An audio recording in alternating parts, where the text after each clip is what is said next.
Kæru landsmenn, ranglæti hvar sem það finnst í samfélaginu er ógn við réttlætið. Þess vegna megum við aldrei slaka á í baráttu okkar fyrir réttlátu samfélagi. Að bíða með réttlætið jafngildir því að neita fólki réttlætið, eins og Martin Luther King orðaði það í frægu bréfi. Stjórnmálamenn mega aldrei vísa í ríkjandi kerfi til að rökstyðja bið eftir réttlæti. Stjórnmálamenn þurfa að vera reiðubúnir að beita sér stöðugt fyrir réttlætinu og breyta kerfinu ef það þarf til.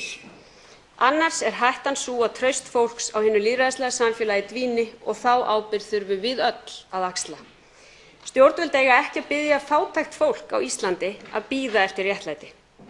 En núverandi áætlanir þeirrar ríkisstjórnar sem nú situr gera ráð fyrir því að öryrkjar og aldraðir eigi að halda áfram að hokra og búa við skammarleg kjör. Það á að bjóða atvinnulausu fólki með fullan bótarétt upp á 217.000 krónur á mánuði. Lægstu laun á Íslandi standa enn í 280.000 krónum. Þau duga ekki til framfærslu. Og fólk á lægstu launum er beðið að vera þakklátt fyrir 20.000 krónur, því að hlutfallslega sé það nú ekki lítið. Því miður þarf að bíða aðeins með réttlætið fyrir þig, er viðkvæðið, en allt stendur þetta til bóta. En þegar þetta fátæka fólk er beðið að bíða eftir réttlætinu, er verið að neita því réttlæti. Kæru landsmenn, ég hef áhyggjur af því að þrátt fyrir efnahagslegan uppgang vanti upp á þennan sameiginlega skilning á því hvað felst í samfélagi. Ég hef áhyggjur af því að of margir séu bænir að bíða eftir réttlæti. Og af því að spurt er hvað valdi því að fólk geti ekki komið sér saman einfalda hluti eins og forgangsröðun, er rétt að svara þeirri spurningu fyrir mitt leyti. Hér á Íslandi þarf stjórnvöld sem treysta sér til þess að útrýma fátækt. Það hefur ekki verið eining hér á Alþingi þó að sumir stjórnmálamenn tali eins og hér séu allir sammála tekjujöfnunarhlutverk skattkerfisins. En við höfum ekki verið sammála að það sé hlutverk skattkerfisins að tryggja jöfnuð.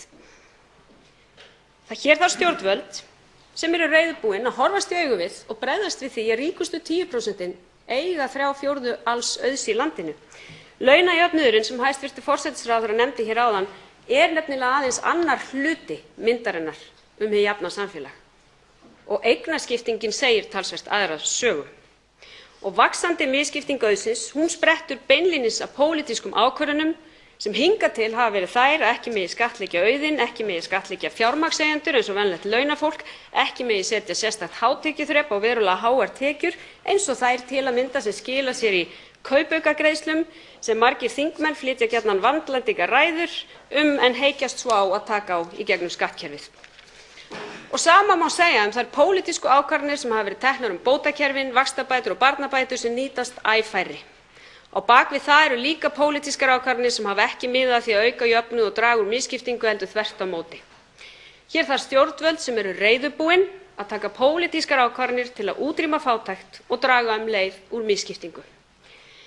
Frú forseti, kæru landsmenn, að undanförnu hefur talsvert verið talað pólitíska umræðu í kjölfar umræðu áhrifaleysi þingmanna og vinnutíma þingmanna og ýmislegt annað sem lýtur að hlutverki okkar þingmanna.